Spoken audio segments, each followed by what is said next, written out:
କିନ୍ତୁ ଆଜି ଯୋଉ ବନ୍ତଳା ବଜାର ଉପରେ ଯୋଉ ଦୁଃଖଦ ଘଟଣା ଘଟିଛି ବହୁତ ଦୁଃଖ ମାନେ ଦୁଃଖର ବିଷୟ ଯେ ସମ୍ପୂର୍ଣ୍ଣ ରୂପେ 11ଟି ଦୋକାନ ଘର ସମ୍ପୂର୍ଣ୍ଣ ଭାବେ ଜଳି ଯାଇଛି।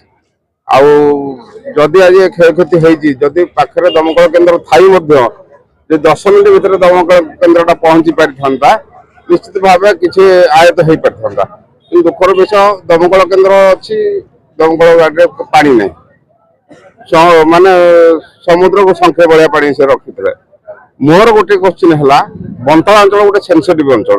এই অঞ্চলের যদি গোটিয়ে জায়গায় নিয়া লাগে গোটে ঘর নিয়া লাগে 100 ঘর নিয়ার লাগিଯିବ মানে চাଳକୁ ଚାଳ ଲାଗିକି ରହିଛି।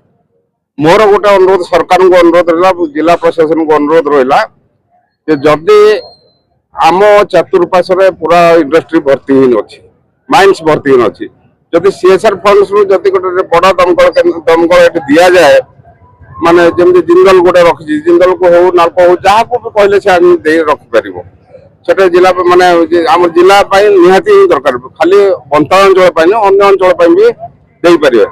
তো ଆଜି ଯୋଉ କ୍ଷୟକ୍ଷତି ହେଇଛି ସରକାର ୟାର କେମିତି ଭରଣ ପୋଷଣ କରିବେ ସେ ଲୋକଟି କେମିତି ବଞ୍ଚି ପାରିବେ ଆଉ ମାନେ ସେମାନେ କେମିତି ଦୋକାନ ଘର କରିପାରିବେ ଆଉ ଥରେ ସ୍ୱାବଲମ୍ବୀ ହେଇପାରିବେ ତା ଉପରେ ବେଶୀ ଧ୍ୟାନ ଦିଅନ୍ତୁ। ଆଉ ମୋର ଗୋଟେ ପ୍ରଶାସନକୁ ବାରମ୍ବାର ମୁଁ କହୁଛି ଯେ ଗୋଟେ ବଡ଼ ଦମକଳ ଏଠି ଦିଆଯାଉ ଯାହାକି ଆସିଲା ଗୋଟେ ଯଦି ଏଠି ନିଆଁ ଲାଗିଗଲା ସାଙ୍ଗେ ସାଙ୍ଗେ ଯଦି ବଡ଼ ଦମକଳ ଥାନ୍ତା ସାଙ୍ଗେ ସାଙ୍ଗେ ତାକୁ ଆୟତ୍ତ କରିପାରିଥାନ୍ତି ନାହିଁ କିନ୍ତୁ ଛୋଟ ଯୋଗୁଁ ଆଜି ସେ ଆୟତ୍ତ କରିପାରିଲେ 11ଟି ଦୋକାନ ଘର ସମ୍ପୂର୍ଣ୍ଣ ରୂପେ ଧ୍ୱଂସ ପାଇଯାଇଛି।